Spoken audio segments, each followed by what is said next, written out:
네, 오늘은 복음의 안경 쓰고 20번째 시간을 갖도록 하겠습니다.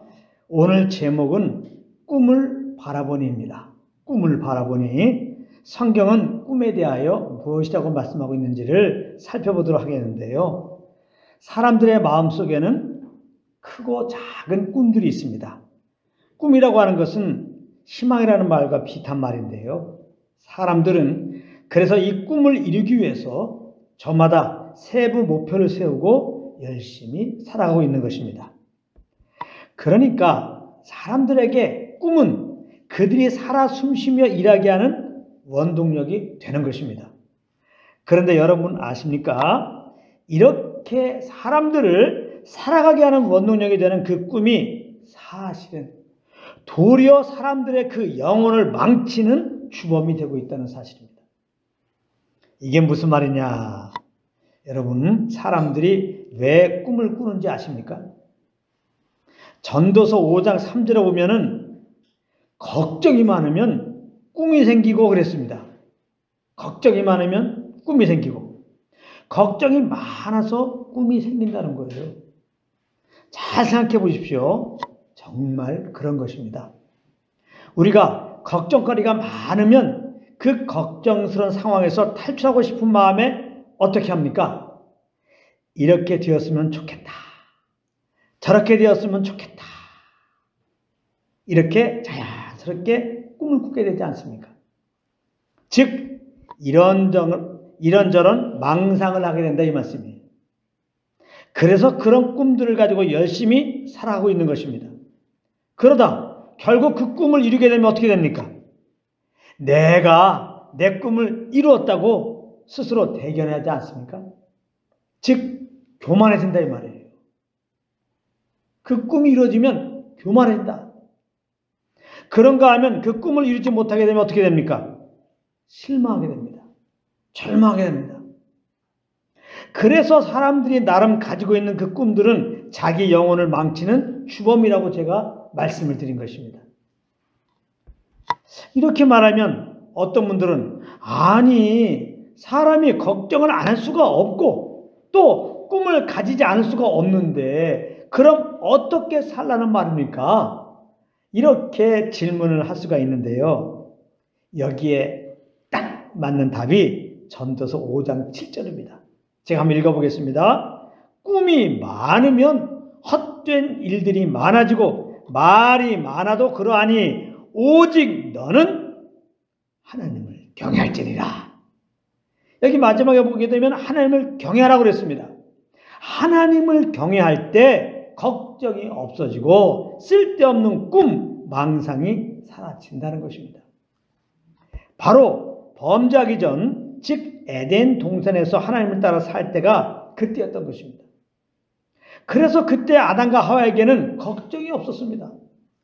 하나님을 경외함으로, 즉 하나님을 따라 삶으로 인한 기쁨과 즐거움이 그 마음에 충만해서 아무 걱정이 없었고 특별한 꿈을 가질 이유도 없었던 것입니다.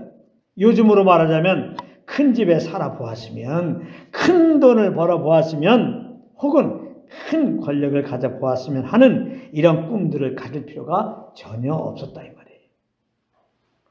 그런데 안타깝게도 첫사람 아담이 범죄하게 되었습니다. 하나님을 경외하지 않고 오히려 하나님을 대적하였다 이 말이에요. 그리고는 에덴의 동산에서 쫓겨난 것입니다. 그때 사람에게 찾아온 것이 무엇인지 아십니까? 걱정인 거예요. 걱정. 한없이 연약한 내가 내 삶의 주인 되어서 살아가야 되니까 살아 숨쉬는 것 자체가 다 걱정거리가 되는 것입니다. 부모를 잃고 하루아침에 고아가 되어버린 어린아이를 생각해 보십시오. 하나에서 10까지 다 걱정거리가 되지 않겠습니까? 그러므로 하나님과 분리되어 있는 사람들이 진정 가져야 할 꿈이 있는데 그것이 무엇이겠습니까? 바로 하나님과 다시 온전한 관계로 회복되는 꿈입니다. 이 꿈을 실현시켜 주시려고 오신 분이 바로 예수 그리스도이신 것입니다. 예수 그리스도는 범죄한 우리가 하나님과 화목된 관계가 되게 하기 위해서 화목제물이 되어 십자가에서 죽으셨던 것입니다. 요한 1서 2장 1절 2절 말씀입니다. 나의 자녀들아, 내가 이것을 너희에게 쓰면 너희로 죄를 범하지 않게 하려 함이라. 만일 누가 범하여도 아버지 앞에서 우리에게 대언자가 있으니 곧 의로우신 예수 그리스도라. 그는 우리 죄를 위한 화목제물이니 우리만 위할 뿐 아니요 온 세상의 죄를 위하심이라. 이렇게 말씀하고 있습니다. 그러므로 하나님의 은혜로 인하여 이미 주 예수를 믿고 있는 우리들은 꿈을 다 이룬 자들인 것입니다. 할렐루야. 어떤 분들은 꿈을 꾸었던 요셉처럼 많은 꿈을 꾸라고, 꿈을 크게 가지라고 이렇게 말씀들을 하시는데요. 여러분, 내가 꿈을 꾸려고 하는 것은 지금 믿지 않는 자들이 꾸고 있는 그 망상을 가지라는 말과 똑같은 거예요.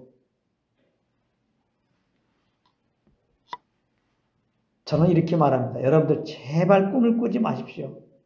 그러므로 늘 성령과 기도가 있어서 그 인도함을 따라 사십시오. 아시겠어요? 그렇게 안 하니까 내가 살아니까 걱정이 많고, 그러니까 소위 말하는 꿈이 생기는 거예요. 자꾸 망상이 생긴다 이 말이에요. 여러분, 요셉이 꿈을 꾼 것은 자기가 꾼 꿈이 아닙니다. 그것은 하나님이 행하실 일을 예언적으로 보여주실 것입니다. 요셉의 곡식단은 일어서고 요셉의 형들의 곡식단은 요셉의 곡식단을 둘러서서 절하는 꿈, 그리고 다시 해와 달과 11별이 요셉에게 절하는 꿈.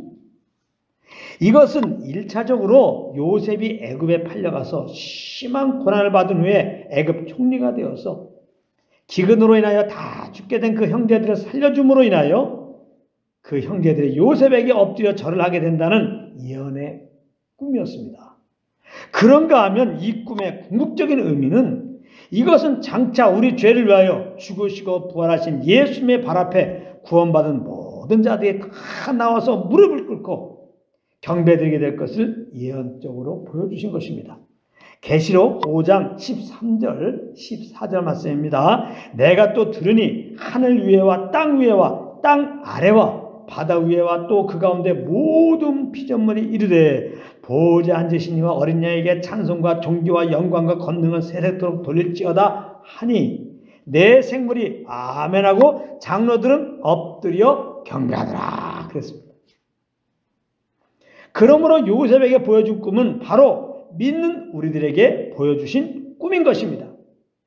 장차 하나님 나라에 들어가서 보좌에 앉으신 하나님과 어린 양 예수께 찬양을 드리며 엎드려 경배하는 꿈 말입니다. 이 꿈을 가진 자가 이 땅에서 드리는 기도가 바로 마태복음 6장 10절의 기도인 것입니다. 제가 읽어보겠습니다. 나라가 임하옵시며 뜻이 하늘에서 이루어진 것 같이 땅에도 이루어지니이다. 예수님이 이렇게 기도하라고 말했거든요. 이 말씀은 모든 사람이 구원을 얻고 하나님께 경배하기 위하시는 하나님의 뜻을 이루기 위해서 예수님께서 십자가에 그 화목의 피를 흘려 주셨으니 이제 열방의 충만한 수와 온 이스라엘을 구원하여 주셔서 우리와 함께 주 하나님만 엎드려 경배하게 하소서라는 의미의 기도인 것입니다. 날마다 성령을 좇아 이 주님이 보여주신 꿈이 이 땅에 이루어지기를 위해서 날마다 기도하며 사시는 한 분 한 분 되시기를 우리 주 예수 그리스도 이름으로 축복합니다.